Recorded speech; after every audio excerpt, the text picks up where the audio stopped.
Argued that the human quest to truly understand the universe has led us down two distinct paths: the spiritual journey in search of evidence for God, and the scientific exploration of the potential for extraterrestrial life. In both cases, what we're really doing is trying to find something more than just life as we know it on planet Earth. These parallel pursuits not only shape our understanding of physical existence then, but also of how we think about ourselves and our place in the world and reality. Coming up, we'll delve into the historical perspectives on proof of God, the intricate intersection between faith and science, and the compelling modern-day search for extraterrestrial life, always aiming to answer the question, God versus aliens, which has more proof? So let's start with God. And importantly, we're not imagining any one particular God. Here, God is a catch-all term for any believed to be higher being that might be watching, guiding, creating, or judging us. The search for evidence of God has pretty much been a constant throughout most of human history. Although the beliefs themselves have differed, and the stories about God are often at odds with each other, every major civilization we know of has at some point sought answers. Through scripture, philosophical debates, through prayer, worship, by focusing on certain seemingly sacred locations, and via the celebration of any number of mystical experiences. However, while religious belief or faith often transcends the need for empirical proof of anything, there are some historical examples that provide glimpses into humanity's attempts to definitely validate the existence of a higher power. In medieval times, the teleological argument, often associated with St. Thomas Aquinas, posited that the complexity and orderliness of the natural world were evidence enough of a divine creator.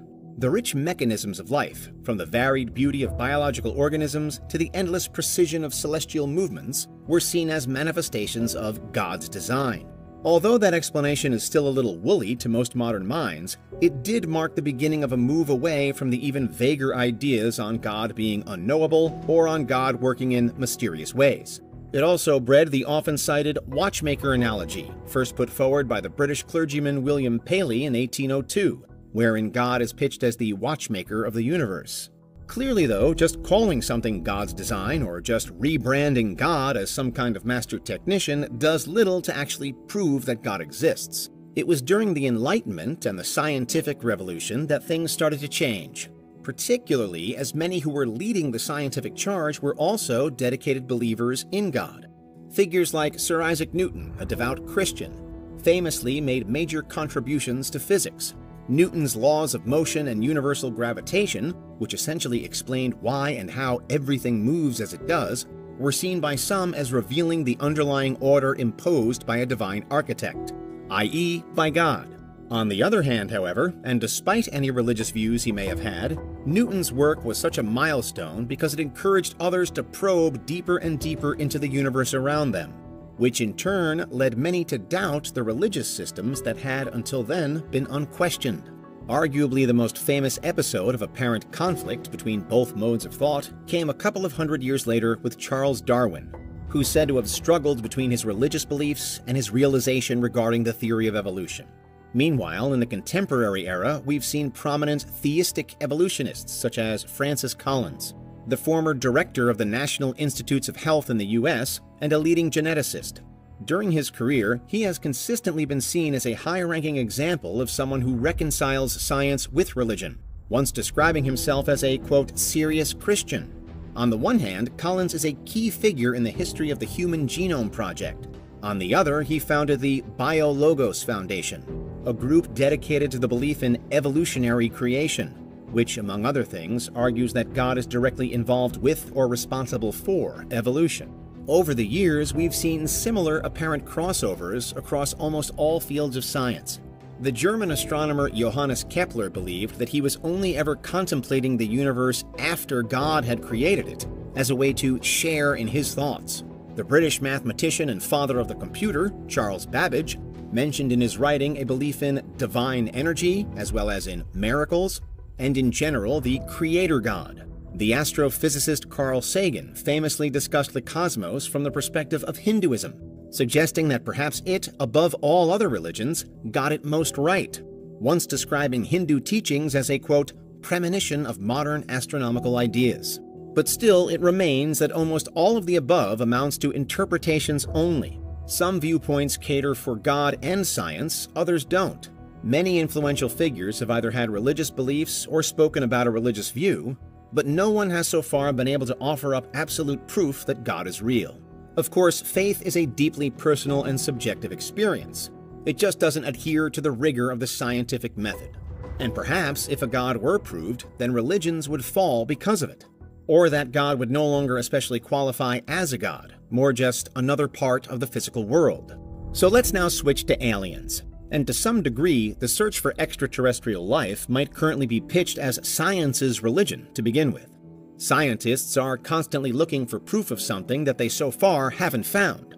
As the Fermi paradox famously encapsulates, there's an apparent contradiction between the high probability of extraterrestrial civilizations existing and the lack of tangible evidence for or contact with those civilizations. Believers in God may well argue in a similar vein, although here, with the hunt for aliens, we are wholly rooted in the principles of observation, data analysis, and the scientific method.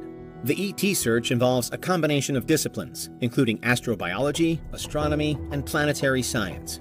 There's also the Drake equation to measure by, formulated by astrophysicist Frank Drake. It attempts to estimate the number of advanced civilizations in our galaxy by considering factors such as the rate of star formation, the fraction of stars with planets, and the likelihood of life emerging on suitable planets. The search for extraterrestrial intelligence, or SETI, then involves scanning the cosmos for signals that may indicate the presence of intelligent beings. The use of radio telescopes and other advanced technologies allows scientists to sift through vast amounts of data in the hope of detecting artificial signals amid the cosmic background noise. Recent advancements in astrobiology provide additional food for thought. The discovery of extremophiles on Earth, organisms that thrive in extreme environments, has expanded our understanding of potential habitable zones beyond Earth. The identification of exoplanets in the habitable zone around their star, where conditions might allow for liquid water and potentially life, adds fuel to the belief that the universe could be teeming with diverse life forms. And of course, with alien life as opposed to God, we do at least have one seemingly comparable example to go by: us. While it's true that alien life, if and when we find it, may be nothing quite so humanoid as ourselves, it's also true that we do at least know that things can be alive, seeing as we have a whole planet, Earth, to demonstrate just that. Nevertheless, and despite our best efforts, the so-called Great Silence persists. Aliens, as with God, are yet to reveal themselves to us. The discovery of potentially habitable exoplanets, like Kepler 452b, may have fueled optimism about the prevalence of life beyond our solar system, but the leap from potential habitability to the actual presence of life is still huge. Similarly, the detection in recent times of methane and organic salts on Mars certainly has sparked excitement about the possibility of past or even current microbial life there. The confirmation of liquid water beneath the icy surface of moons like Europa and Enceladus has had us further picturing new life comparatively close by. But again, while it may feel as though we're forever on the brink of a major discovery, we still have to actually make that discovery before it can be said that we have proof. So what's your verdict?